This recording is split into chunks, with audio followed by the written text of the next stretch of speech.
guys, welcome back to my YouTube channel. අද මම ඔයාලා එක්ක share කරගන්න යන්නේ morning study vlog එකක්. morning tea එක බීලා වැඩ පටන් ගමුකෝ.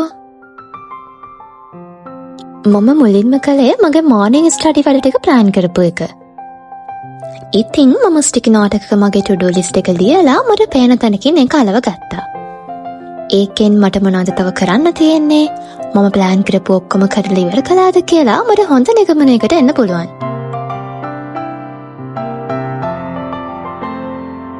මම අද උදේම පාඩම් කරන්න ගත්තේ මම ආසම සබ්ජෙක්ට් එක. මම ගොඩක් වෙලාවට හුරු වෙලා ඉන රට පාඩම් කරන්න. ඉතින් උදේට පාඩම් කරද්දී මට ටිකක් නිදිමත ගතියක් එනවා. මම ආස නැහැ උදේට පාඩම් කරන්න. හැබැයි එහෙමයි කියලා අපිට පාඩම් නොකර ඉන්න බෑනේ. ඉතින් මම ආසම සබ්ජෙක්ට් එකෙන් තමයි අද වැඩ පටන් ගත්තේ. මම කලින් vlog එකේදී ඔයාලගෙන් ප්‍රශ්නයක් ඇහුවා පාඩම් කරන්න ආසාවක් ඇති කරගන්නේ කොහොමද කියලා. ඉතින් අද මම ඔයාලට කියලා දෙන්නම් කොහොමද පාඩම් කරන්න ආසාවක් ඇති කරගන්නේ කියලා. ඒ ගැන මම වෙන වීඩියෝ එකක් කරන්න හිතන් ඉන්නවා. මෙතනදී මම කෙටියෙන් ඔයාලට ටිප්ස් ටිකක් කියලා දෙන්නම්. මුලින්ම අපි පාඩම් කරන තැන පිළිවෙලට හදාගන්න ඕන. ඊළඟ ටිප් එක තමයි අපේ සටහන් අපි ලස්සනට හදාගන්න ඕන. සමහරු ඉන්නවා යාළුවා කැමති නිල් කළු රතු පෑන් විතරක් පාවිච්චි කරලා යාළුවගේ සටහන් හදාගන්න. හැබැයි මම පෞද්ගලිකව කැමති පාට පෑන් භාවිතා කරලා ලස්සන ස්ටිකර්ස් භාවිතා කරලා නෝට් හදන්න.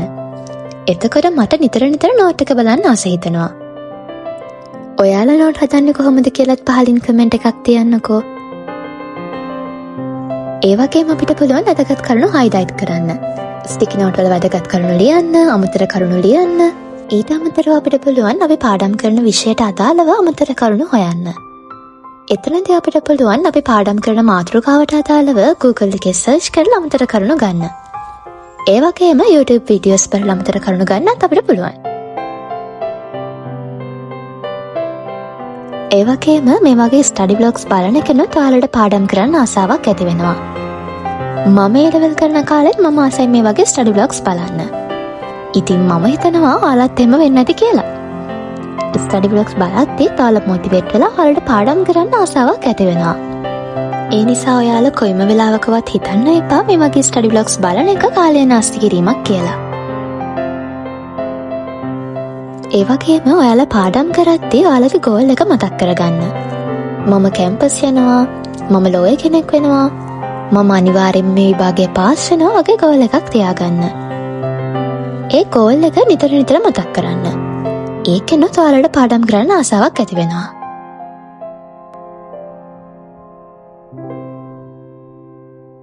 දැන් මම සූදානම් වෙන්නේ මැන්ඩලා කලරින් ෂීට් එකක් පාට කරන්න.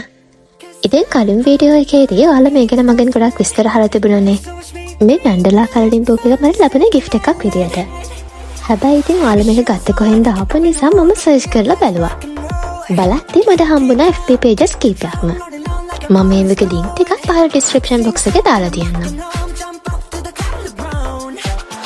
මේ මැන්ඩලා කලරින් ෂීට් මාරම useful අපේ stress නැති කරගන්න. ඉතින් ලස්සන මියුසික් එකක් අහන ගමන් ඔයා ආසම සින්දුවක් අහන ගමන් මේ මැන්ඩලා කලරින් ෂීට් එකක් පාට කරනවා කියන්නේ ඒක හරිම වෙනස් අත්දැකීමක්. මට සම්පූර්ණ කලරින් ෂීට් එකක්ම දවසකට පාට කරන්න අමාරුයි. මොකද මේකට ලෝ කාලයක් යනවා. ඉතින් මම ඔයාලට අවසානයේදී පෙන්නන්නම් මම හරිම පොඩි ප්‍රමාණයක් තමයි දවසකට පාට කරන්නේ. මේ පාට කරන පොඩි වෙලාව මම හරිම ආසාවෙන් තමයි මේක කරන්නේ. ඒ වගේම මගේ ස්ට්‍රෙස් එක ගොඩක් අඩු කරගන්න පුළුවන් මේ මැන්ඩලා කලරින් ෂීට් පාට කරන එක. මේ මැන්ඩලා කලරින් බුක් එක පිටිපස්සේ මැන්ඩලා ෂීට් පාට කරන එකෙන් ලැබෙන වාසි සඳහන් වෙනවා. මේ වලට තියෙන මැන්ඩලා ෂීට් පාට කරන එකෙන් ලැබෙන වාසි.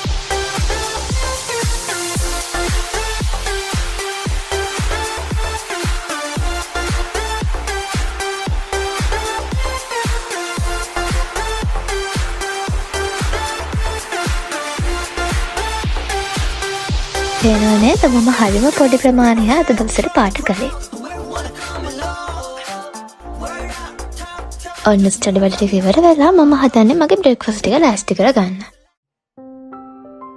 ඉතින් හොස්ටෙල් එකේ අපි බිත්තර තම්බන විදිහත් ඔයාලට කියලා දෙන්නම්කෝ. අපි වතුර උණු කරන භාජනයට බිත්තර දාලා හීටර් එක ඔන් කරන්න ඕන. වතුර නටද්දී හීටර් එක ඔෆ් කරලා වතුර හැමම ටිකක් නිවෙන්න තියලා ආයෙම හීටර් එක ඔන් කරන්න ඕන. මොකද එකපාරක් වතුර නටලා මදි බිත්තර තැම්බෙන්න. ඉතින් ඔයාලා හාෆ් බොයිල් කන්න කැමති නම් දෙපාරක් හීටර් එකේ විදිහට ඔන් කළාම ඇති. හැබැයි හොඳටම බිත්තරේ තැම්බෙන්න නම් 3 පාරක් වතුර නටන්න ඕන.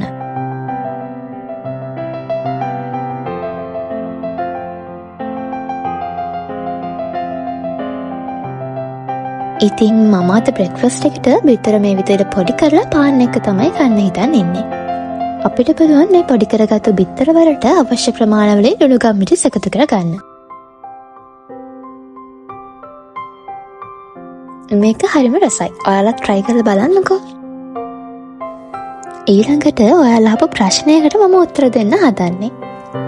ඔයාලා ගොඩ කාලෙක ඉඳන් මගෙන් අහනවා මම කොණ්ඩෙ කොහොමද වවාගත්තේ, කොණ්ඩෙට කරන ට්‍රීට්මන්ට් මොනවද කියලා. මම මුලින්ම මම පාවිච්චි කරන hair oil එක හදාගන්නේ කොහොමද කියලා ඔයාලට කියලා දෙන්නම්.